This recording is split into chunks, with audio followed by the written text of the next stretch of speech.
car died on the road, no oil. We called them and they came, which was lucky because I needed to be at a police station anyway. Can I get a lift? I said, and they said yes. That's the part nobody believes. They gave me a ride. I sat in the back of a police car being driven for free to the exact place I needed to go. And I remember thinking, this is how you know you're right. The road opens for you when you're right. Here's what I had. I had a route, an actual route, where they move the kids, how they get them out. I'd put it together over about a few hours, and it was clean, it fit. Everything fit that week, so I'm in the back of the car, and I'm not nervous, I'm relieved, because I'm about to hand it to someone with a uniform. And then it stops being my problem, and children stop disappearing. And nobody would listen. Nobody in that building would listen to me. I had children in my hands, and a man asked me to stop being affectionate with my girlfriend in the car park. That's what he wanted to talk about, the car park. So I smashed the guitar on the ground at the Balai in front of them. Not a metaphor, there was a guitar and then there wasn't. And the shouting started, and one of them said they'd take me inside where you can do what you like to an orangila, and nobody writes it down. He didn't say that last part, he didn't have to. And I told him, if I go in there, you get a lawyer. Not a complaint, a lawyer.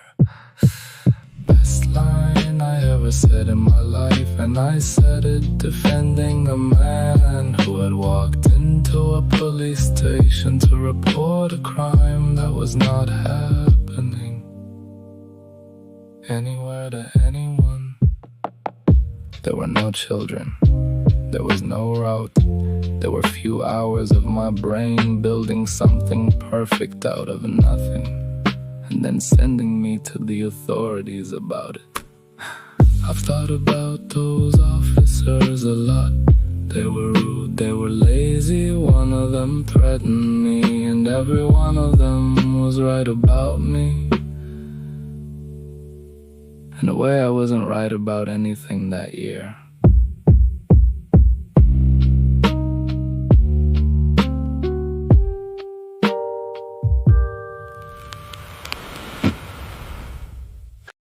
I founded it. It's not me bragging, it's the whole problem. 100 and some men in one room, teaching each other how to be wanted. I built that room, I named it Godmode. Nobody made me call it that. That was my idea. I don't remember what I started sending. I remember people leaving, one, then two, then a week where the count only went down. And I remember thinking they couldn't keep up. Then it was my turn, they asked me to go, and I said no because I was the admin, and you cannot be removed from a room you built. That's the last true thing I said for about 4 months. So I made a smaller one, the real ones, the serious ones, handpicked. I had ideas by then, businesses, whole structures. I'd send them at 3, 4, 5 in the morning. And wait, someone went first. One line and it was funny. And I wanna be fair here, it was funny. Then 3 more piled on top of it, because that's what a group does when someone opens the door. And some of them said nothing at all. I read that as agreement at the time. It wasn't, it was people watching a friend come apart and not knowing the word for it yet. One of them kept trying to cool it. Every time it got sharp, he'd put something soft in. I thought he was being weak. He was the only adult in the room. And then there was a third group. I wasn't in it. Somebody had noticed something, not a doctor, not a hospital, a friend reading messages, who put a word to it before anyone in my my family did. Bipolar, he said it out loud in a group chat months before anyone said it to my face. So they made a room for my wife to help her handle me, where to be, what to watch for, when to worry. My marriage got a support group, and my marriage did not tell me. 100 and something men, down to a dozen, down to a handful of people, in a room about me that I could not enter.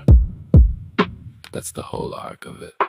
I started with a room I built and named, and I ended up as the subject of one.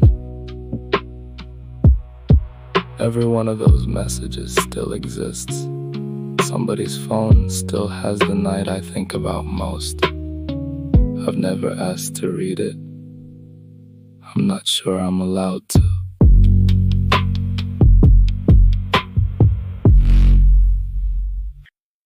She had an exit plan on paper. I found it and I said nothing, because saying something would have meant reading it properly. She was 4 months in. She'd stand near the door when I talk, not blocking it, near it. Every conversation for a month, she was closer to the door than me, and I never once asked why.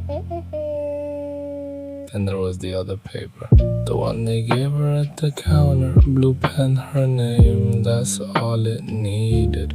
A signature and a date, and I'd have been somewhere safe by evening.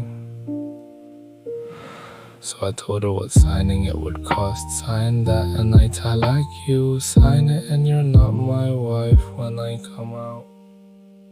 4 months pregnant, standing at a hospital counter, holding a pen, being told the price of saving my life was her marriage. She signed it. She signed it knowing what I said it would cost. She read the price and she paid it, and she put the pen down and she got me through the doors. And here's the part I still can't hold properly. It wasn't valid. It was never going to be valid. A man has to be in his right mind to say that word and mean it in the eyes of God. I wasn't in my right mind. That was the whole reason she was standing there. So the marriage held. The threat was nothing. Airy man shouting at a counter. The only thing that made it worthless was the same thing that made me say it. But she didn't know that. Not standing there, not with the pen. She thought she was signing it away, and she signed it anyway. That was the turn. Not the papers years later, not the court. It was a counter and a blue pen, and a woman giving up her marriage for a man who never actually had the power to take it. She paid for something I couldn't sell. Nobody ever gave her the money back.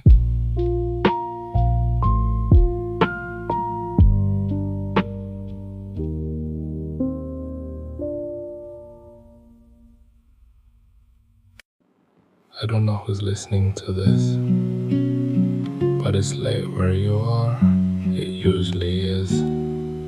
Maybe you're up, everything is fast and clean and connected, and you have never been this sure of anything. I know exactly how that feels. I'm not gonna try to talk you out of it. Nobody talked me out of it either. Or maybe you're the other one, the one at the bottom of it, reading back what you said, doing the arithmetic on what it cost. Here's the only thing I've got. It ends. Both of them end. The one you're in right now is not the shape of your life, it's weather. It moved in and it will move out. And the person who notices first is almost never you. It's someone who's been standing near the door for a month, not knowing how to say it. When they finally do, they will say it badly. Let them say it anyway. That's the whole thing, that's all I know. I'm not a doctor. I'm just somebody who's been in the back of a police car, absolutely certain. And an award, absolutely certain. And wrong both times. So put the phone down, not forever, just tonight. Somebody in your life is up to worrying about you, and neither of you knows how to start. Start badly. It still counts.